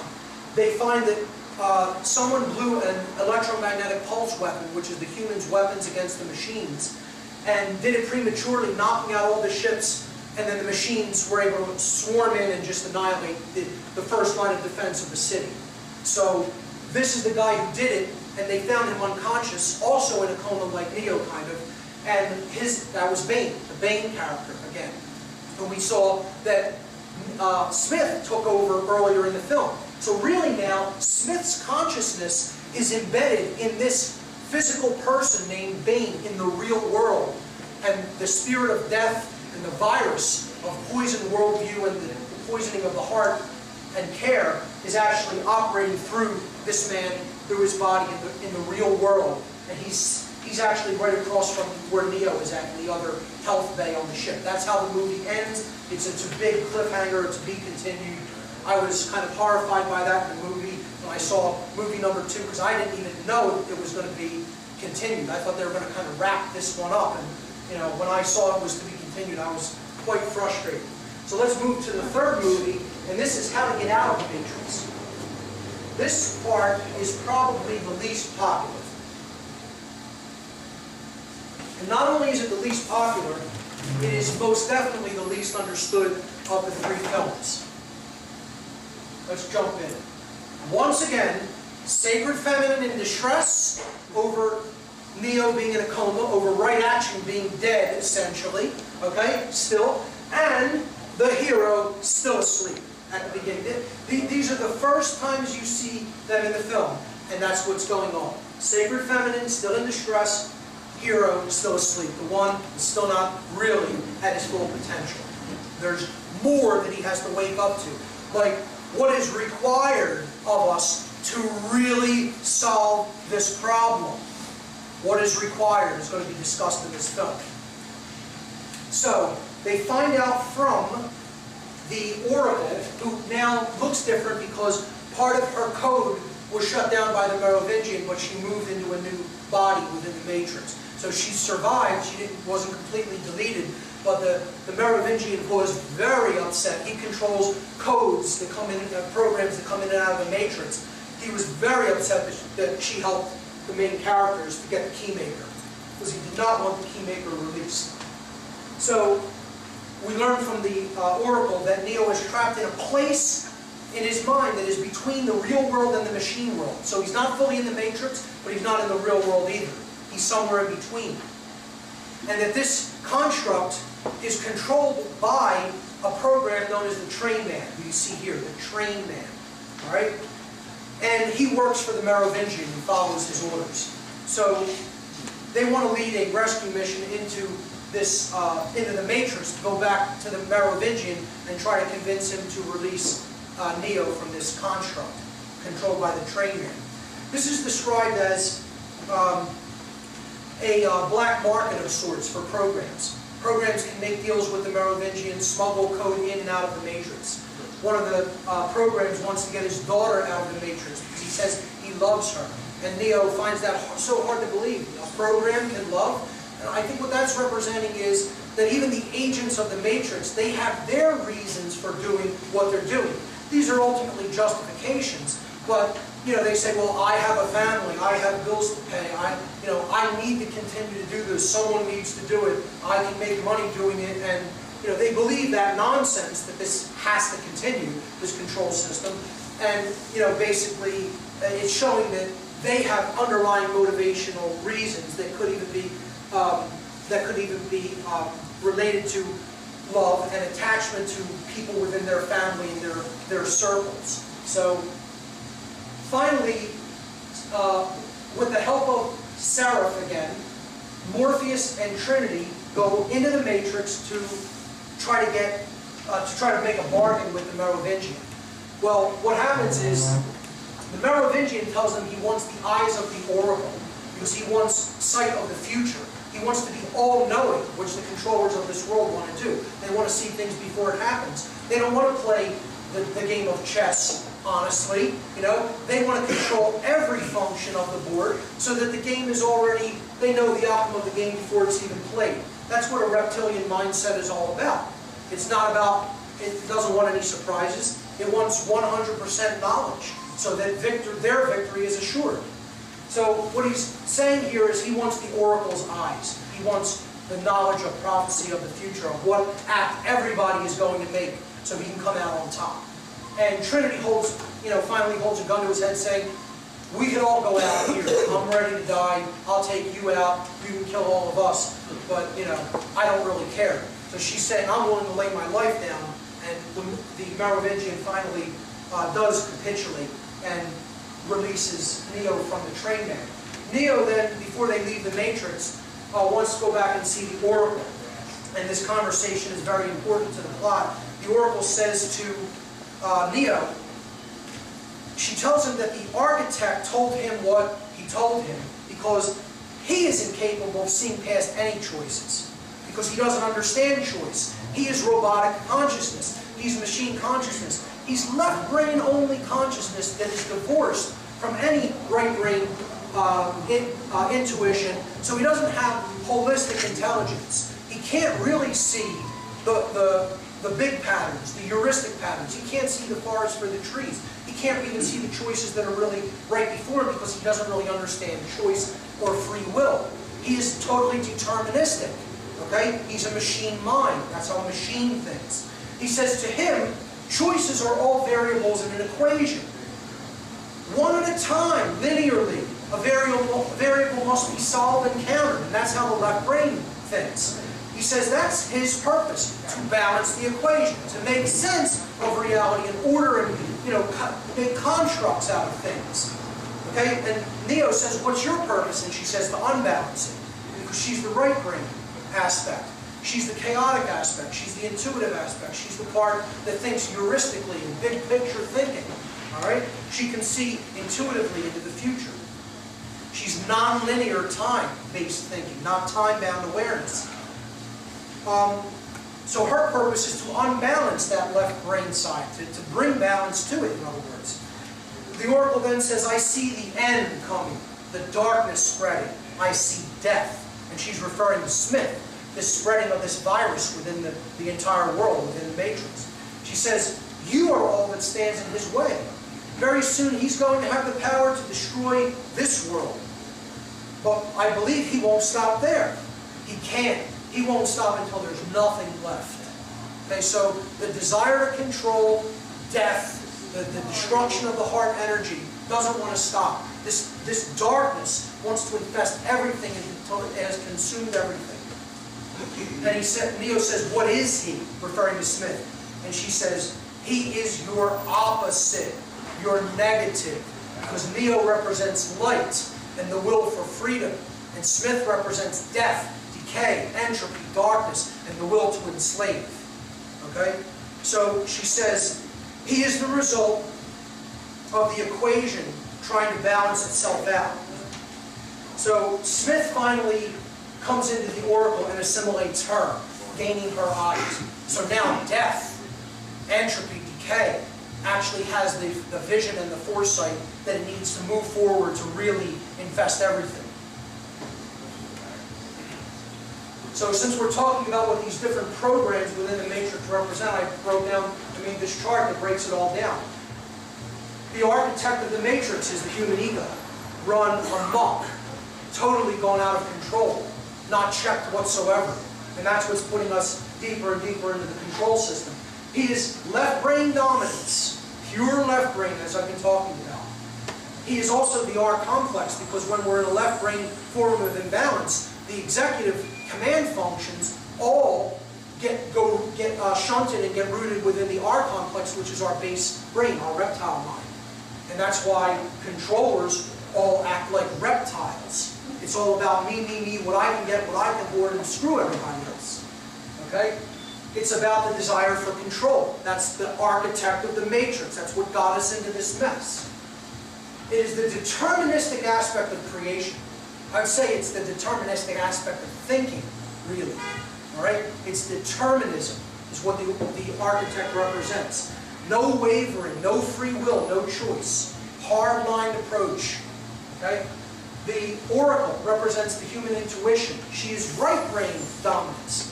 So you could look at that as New Agey beliefs that don't include the negative or are way outside time-bound awareness. But there's not really balance there either. Okay? She could be interpreted as the midbrain or the limbic brain, the limbic system. She represents prophecies, seers, New Age belief systems. And she is the randomness aspect, the non-linear, non-time-bound aspect of ourselves, our mind. The Merovingian, again, he represents the dark occultist, the satanic aspect within creation. The opposer. Don't look at this as just a mythical character here. We're talking about the force that divides us from within ourselves. Satan in the original Hebrew language means the adversary, the one who opposes, the one who divides. It's divisive consciousness. It's me first only consciousness. Carnality and base desires being all you care about. You want to feed the beast. Okay? It's manipulation and deception to get what you want. That's what he represents. So the dark occultist, the quote Illuminati, the dark Illuminati, the powers that be in our world. Smith, of course, represents fear and death, spreading everywhere like a plague, like a virus, like a black cancer that infests the heart. He is poisoning, sickness, disease. That's why he goes into Bane. Bane means poison. It means the agent of death. He's a virus that is infecting us. He is darkness, decay, entropy, the breakdown. Ultimately, at a grand scale, he's cataclysm, being driven by imbalanced consciousness. All right? Those are the programs within the matrix. So, finally, the captains are discussing their strategy because they're kind of stranded outside the city of Zion. They're trying to get back in so that they can help the war effort because the machines are rapidly approaching. And in the middle of them making plans, all very, left brain, what are we going to do type plans, Neo barges into the room and says, I know what I have to do. Okay, here's what he says. He says, I know what I have to do. I need to take one of the 2 ships that are left, take it by myself, and take it to the machine mainframe, the machine city. And they look at him like he's completely mad, like he's completely insane. What he's saying is, I have to take this consciousness and bring it into the heart of the enemy. I have to get it into the heart of the people who are ultimately still powering the control system. And they're looking at him like he's completely mad. You have no weapons. What are you going to do yourself? No ship has ever gotten within 100 kilometers of the machine's defenses. You're going to do it with 1 ship yourself. They say it's a waste, you're committing suicide. Even Morpheus doesn't really speak up and is very hesitant and questioning of Neo. Finally, Morpheus's old girlfriend, Niobe, one of the captains as well, says, you can have my ship. And when Morpheus says, why are you doing that? You've never believed in the prophecy of the One. She says, I still don't. I believe in him. I believe in Neo. I believe in his power to effect change. I don't need to believe in a prophecy. Okay? So she gives him her ship and lets him take it with Trinity into the heart of the machine world, the machine city. Meanwhile, on the other ship, Bane woke from his coma and killed the medic on the other ship. And he now goes onto the ship and hides there, the ship that Neo and Trinity are going to take to the machine mainframe. He's going to try to stop them, of course. Okay? And that ship is called the Logos, which we'll get to in a moment. So Bane is now on board the Logos, and he's holding Trinity captive. Again, he represents Smith, which represents death and the destruction of care, and he's holding the sacred feminine captive. All right? Neo tries to rescue her, and he is blinded by Bane. Bane shoves an exposed electrical cable into Neo's face and burns his eyeballs out. Okay? He actually burns away his eyes. So Neo is now blind, and Bane calls him the blind Messiah. Because his sight to the physical 5-sense world is now gone. He's not relying anymore on physical senses. He's relying on his spiritual senses. He's relying on higher sight to see the world around him. And he's not just looking at things from a 5-sense perspective. Now, just like he could see the code within the Matrix with a higher form of consciousness, he could see the things that are going on in the real world, just as they are. So he sees this, demon consciousness in Bane, which is Smith, inhabiting him. It's death inhabiting him. And he finally does dispatch Bane. And they continue on their way to the machine city. Meanwhile, on Zion, the troops are prepared to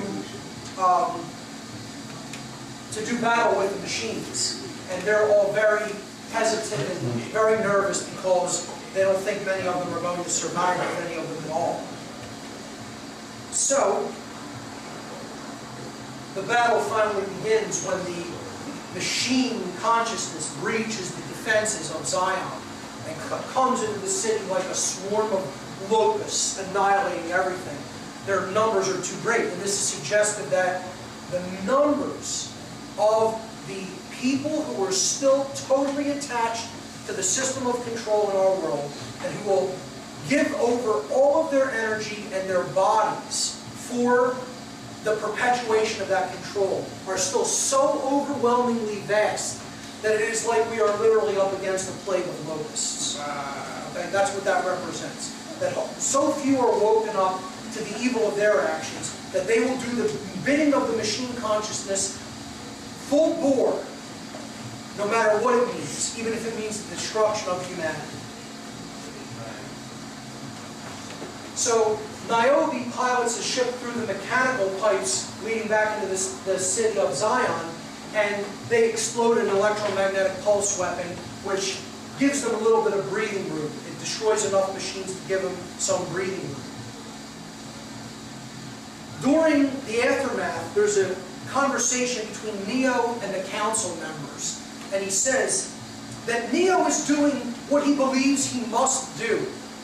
In other words, he has found his true purpose. He's doing what he thinks he believes he really needs to be doing. He's doing his work. He now knows that this is what work he needs to do, and he's finally doing it. Meaning, taking that understanding of consciousness and bringing it into the machine world, bringing it into the mind and heart of the people who are still in that diseased level of consciousness, to help to change them. That's what Neo is finally doing, which is what his purpose is. He says, I don't know, Morpheus is saying about Neo, I don't know if he'll reach the machine city. And if he does, I don't know what he can do to save us. But I do know that as long as there is a single breath in his body, he will not give up, and neither can we. And this is the main message of the third movie. That what it's going to take to get us out of this current condition of humanity is sustained willpower, sustained effort, not giving up, not just expecting results quickly, and if they don't happen, then just saying, oh, it didn't work. Sustained willpower is what is required in order to solve this problem. Okay? Let's move on. Neo and Trinity approach the machine city. I wish you could see it a little bit clearer in this slide, but there are three main pipes that lead from the power plants that all the people are plugged into, giving their energy, and it's leading to the machine city, which is very far away from the power plants. This represents something very profound. There are three channels. There are three forms of energy that the machine consciousness is feeding on through us. And that is our thoughts, our emotions, and our actions. They feed on mental energy, us giving our thoughts over to their way of thinking and their worldview. Our emotions, they want to wire our emotions up into a ball and have us pump out all negative energy so they can feed on that. And our actions. We give our physical energy over to the machine world, okay, to the control system. There's machines there that are unimaginably enormous, and seemingly what is Neo going to do up against something that powerful? But ultimately he can stop a lot of these machines just by holding up his hand. But so many of them swarm at him that he feels that he's almost overwhelmed. And he says, there are way too many sentinels, I can't beat them. So even with his level of consciousness, there's so many people attached and plugged into this control system, I don't know how we're going to beat them. Finally, he says, we can't beat them head on, so go up, go over them. And this is, again, representative of this concept that's brought out as a motif, going up. They go up into the clouds, above the dark energy. So this is rising up to a higher level of consciousness, and in doing so, you're going over that low consciousness. You are transcending it, and you could actually, work with it from that higher perspective to try to change what's going on down there. So he says, go up, go over them. The sky is the only way. I'm going to wrap it up fairly soon. The Logos then crashes on re-entry into the dark aspects of the atmosphere. This is very symbolic. Logos is a Greek word that means word. The word. Okay? Now, what did we say the most powerful word was? Ultimately, the lost word is no. And that's what this ship represents. It represents saying no, crashing, saying no, failing. Well, not enough of us say no to the control system, then the word has crashed. The word has been blown apart because we're not saying no, the most powerful word. And that represents the death of care, because Trinity dies when the Logos crashes. So ultimately, not saying no, The refusal to disengage from the desire to control is the death of the heart.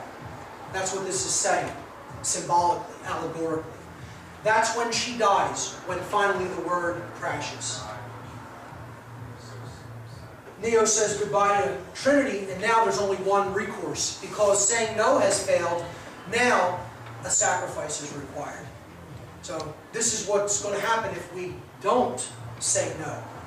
That a sacrifice is going to be required, as it once was before, and I would suggest was many times before, but it's going to be required again. We don't want to have that eventuality happen.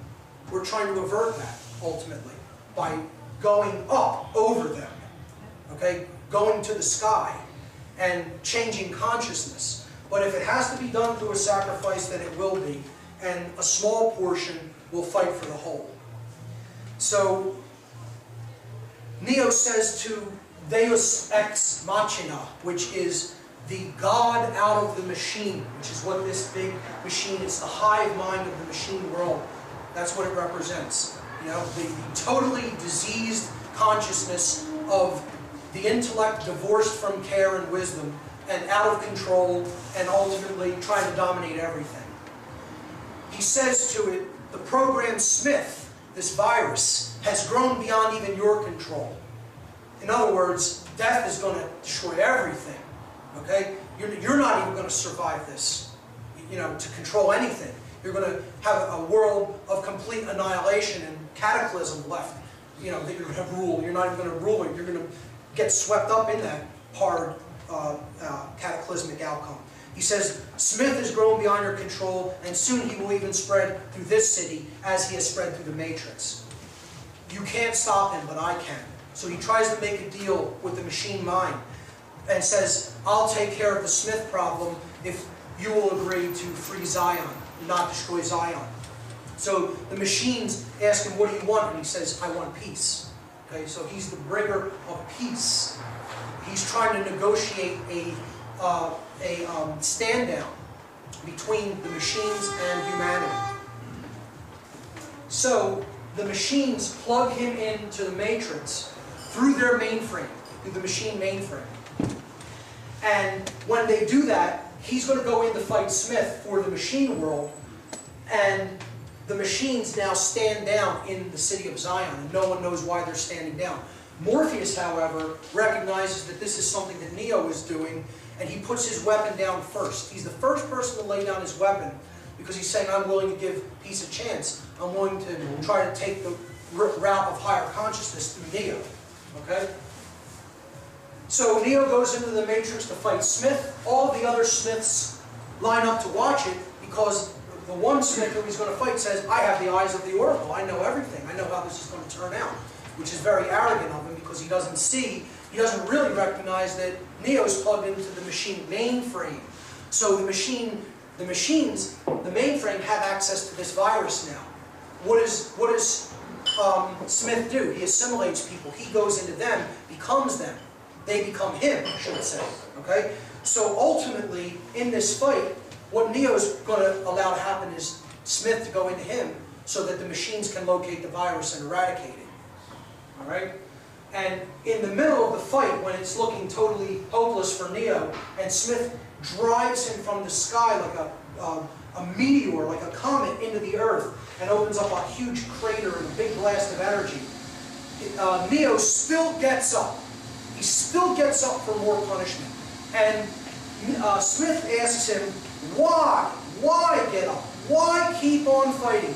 You can't win. You can't possibly win. What you're doing is pointless. It is pointless to keep fighting. Why do you persist? And the response that Neo gives is because I choose to. Free will. Sustained willpower. It doesn't matter if the actual physical change isn't even going to be seen in your lifetime. I don't care about that. I'm going to continue fighting evil regardless of what happens, because I choose to, because it's the right thing, and that's what I'm going to spend my energy doing. The end. And it doesn't matter if one single other individual lifts a finger. I'll do that until I can't draw breath. Now, that's how we're going to get out of the Matrix. come up to that level of awareness and consciousness and willpower, and then we'll have a chance, and probably not a minute before. So that's the answer of how to get out of the matrix. It may require sacrifice, even giving everything you have, then we'll have a chance. So, finally, he allows Smith to absorb him, go into him. And in doing so, since he is still connected to the machine mainframe, now through this act of sacrifice, the machines can locate Smith and exterminate his program. And that's what they do. He is blown up in another shower of immense white light. But this time, when he blows up, all of them blow up, all of the copies. And it blows up in the shape of a cross. Because this is about sacrifice. This is about completely giving of oneself in a messianic act. Okay? An act of willingness to save others. So this brings us to what is the actual character's name in the Matrix world mean. Anderson. Ander. Man. Son. The Son of Man. He is the Christ figure. He is the Savior figure. The Messianic figure. And when he dies in the Matrix, they show a cross right on his chest, and he's in a shower of golden light. Because he's the Christ consciousness.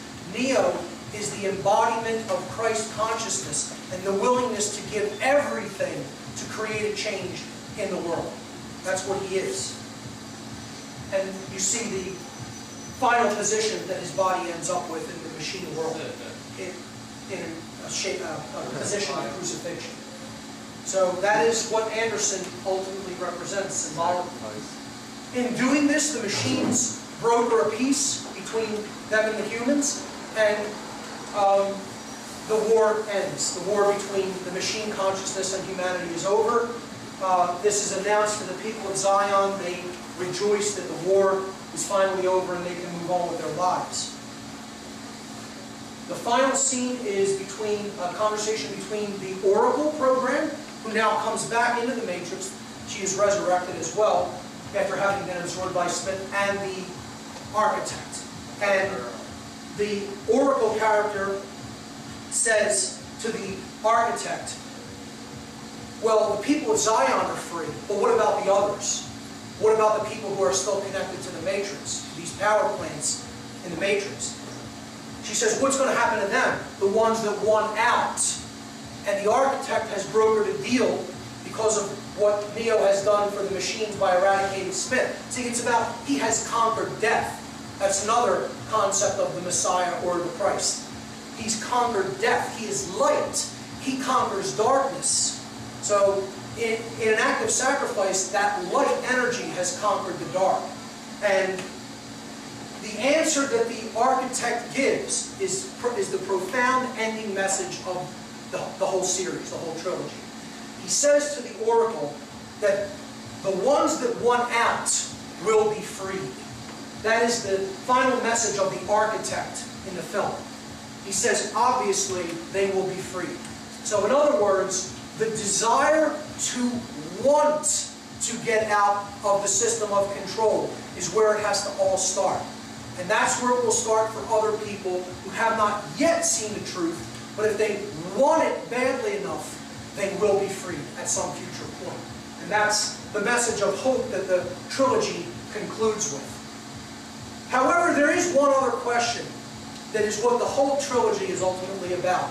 And I'm going to wrap up with this question and I'll leave you with it. And that is, ultimately, not even allegorically or symbolically, but in the real world, the question of this trilogy is, in the real world, who is the one? And the answer is, you are. You are. Thank you very much, ladies and gentlemen.